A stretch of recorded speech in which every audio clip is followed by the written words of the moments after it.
The reason a lot of people can move on isn't because they love too deeply or because they are too weak. It is because they are not being honest about what is actually going on beneath the obsession. We like to tell ourselves this story. I can't stop thinking about them because they were too special. They made me feel something that I never felt before. It is rare to connect like that. We turn our fixation into poetry or we romanticize it. We tell ourselves it is proof that we are capable of loving too deeply. But what if it is not about them at all? What if the obsession isn't just a mirror reflecting what is missing inside you? When someone starts taking up so much space in your head, it is rarely because they are extraordinary. It is because they have touched a place in you that feels unhealed. The parts that feels unseen, unchosen, unforgotten. So instead of asking why I cannot stop thinking about them, ask yourself what part of me have I abandoned that is now screaming for attention through this obsession. Because obsession is never about love. It's about avoidance. It's about distraction. It's a symptom, not a story. We convince ourselves what they gave us, their attentions, their words, the way that made us is rare. We think I'll never find this again. But you know what's actually rare? You feeling alive.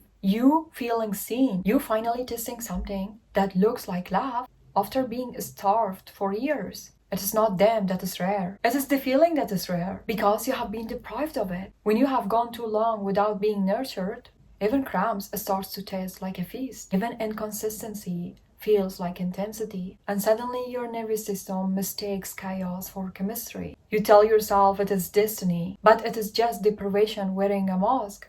And here is the hard truth. You are not addicted to the version of yourself that exists.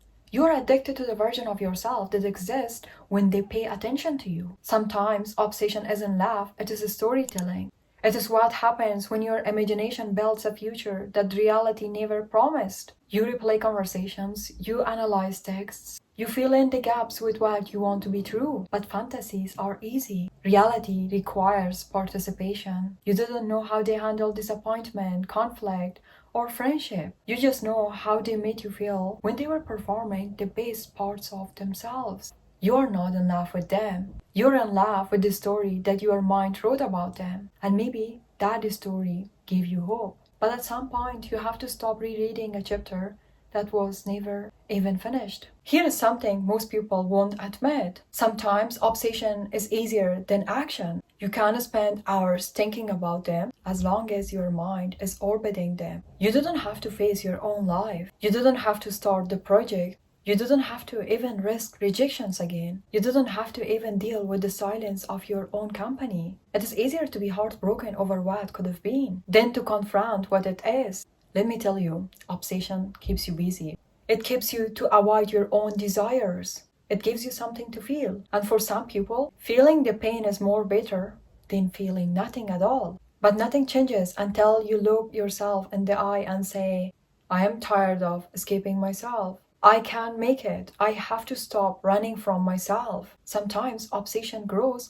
in spaces that life feels empty. When you don't have direction, patience, or purpose, your mind will attach itself to the next thing to gives you dopamine. What is what our mind likes? Understand this. When your life lacks meaning, people become your meaning. Think there is nothing that you can cling to. You have to cling to the people. When you are not grounded, attachment becomes your anchor. That's why it's so easy to spiral, because your world is so small. And guess what? They are the only thing inside it. The solution isn't to think less about them. It is to fill your world more than them. Routines, curiosity, discipline, hobbies, movement, a new you. You didn't outgrow obsession by forgetting someone. You outgrow it by expanding your life so wide that they no longer fit in the center. And sometimes what keeps you stuck isn't longing, it is guilt.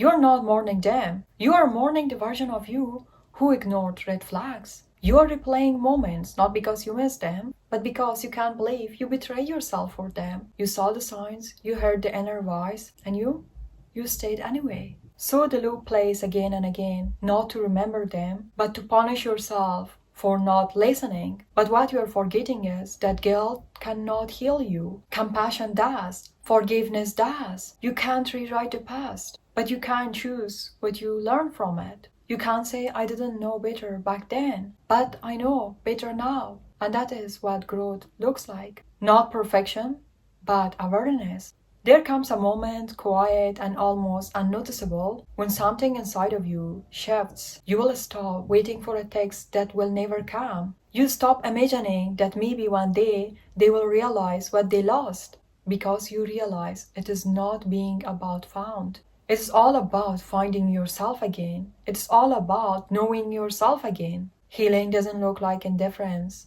It looks like peace. It does look like sitting in silence and not craving noise. It does look like laughing without wondering if they would have laughed too. It is when your world stops revolving around what broke you and start orbiting what builds you. And the most beautiful thing about it, you didn't even notice it happening. One day, you just wake up lighter. You go through your day and realize you didn't think about them at all. Not because you forced yourself to forget, but because you finally remembered you. You finally find yourself. The truth is, healing is not about returning to who you were before them. That version of you no longer exists. Healing is all about becoming who you were always meant to be before the world taught you to abandon yourself for love.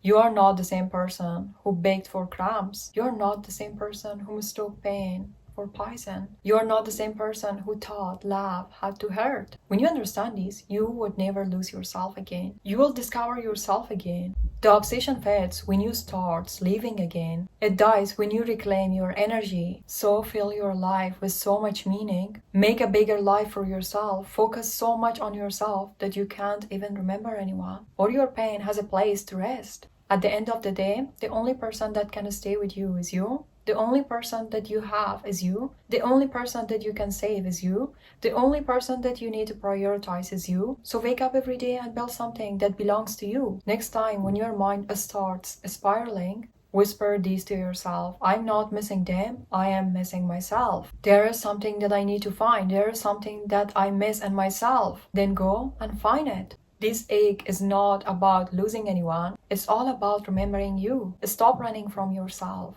Look yourself in the eye and say, I'm done escaping, I'm ready to return. Because the only person who matters at the end of the day is you. If you want to know how to love yourself, do not forget to watch this video. If you want to know how to validate yourself, do not forget to watch this video. I wish you all the best. See you in the next video. Until next video, bye bye.